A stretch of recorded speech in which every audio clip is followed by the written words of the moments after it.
Ռուսաստանի ֆինանսների նախկին նախարար Ալեքսեյ Կուդրինը պնդում է, Պուտինի վարչակազմը պատրաստ չէ բարեփոխումների անգամ այսպես կոչված կորսված տասնամյակից հետո, երբ տնտեսական աճը միջինում ընդամենը 1%-ի էր հասնում։ Նախկին նախարարն այս մասին ասել է Bloomberg-ին տված հարցազրույցում, որտեղ պատմել է նաև Պուտինի հետ իր վերջին հանդիպման մանրամասները։ Անցած տարի Ռուսաստանի խորացող տնտեսական ճգնաժամի ֆոնին Վլադիմիր Վլադիմիրովիչը հանձնարարել էր Կուդրինին առողջացման ծրագիր մշակել, ինչը մեծ ոգևորությամբ էր ընդունվել ներդրողների կողմից։ Կուդրինը ժամանակակից Ռուսաստանի պատմության մեջ ամենաերկարակյաց ֆինանսների նախարարն էր, որի օրոք Ռուսաստանի կառավարությունը մարեց 90-ականների վերջից կուտակված արտաքին պարտքի էական մասը։ Փորձառու տնտեսագետը պնդում է, այսօր Ռուսաստանի տնտեսությունն աշխուժացնելու եւ զարգացնելու համար անհրաժեշտ է նվազեցնել պետության դերը տնտեսության մեջ, կրճատել կախվածությունը նավթից, ներդրումներ անել կրթության ոլորտում եւ բարեփոխել հարաբերությունները Արևմուտքի հետ։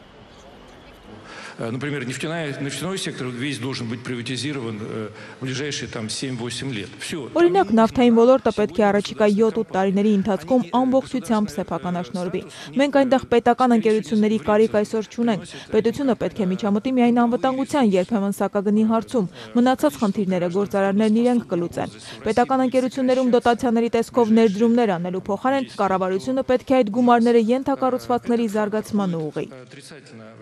Երեք ելույթ ունենալով Պետերբուրգյան միջազգային տնտեսական համաժողովում Կուդրինը ներկայացրեց իր այս ծրագրի հիմնական դրույթները, ընդգծելով, առաջիկա տարիներին տնտեսական աճ անգամ 3%-ի հասցնելու համար Ռուսաստանը պետք է կարողանա ապրանքներ արտադրել, որոնք կսպառվեն ողջ աշխարհում։ Իսկ դրա համար անհրաժեշտ է նոր արտաքին քաղաքականություն, փոխզիջումների գնալու եւ պայմանավորվելու ունակություն, ընդգծեց նախկին նախարարը։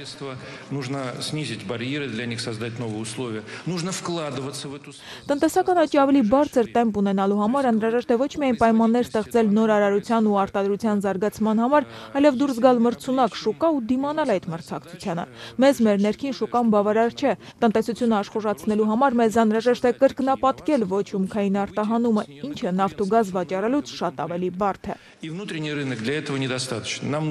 нужно удвоение несырьевого экспорта. А это намного сложнее, чем экспорт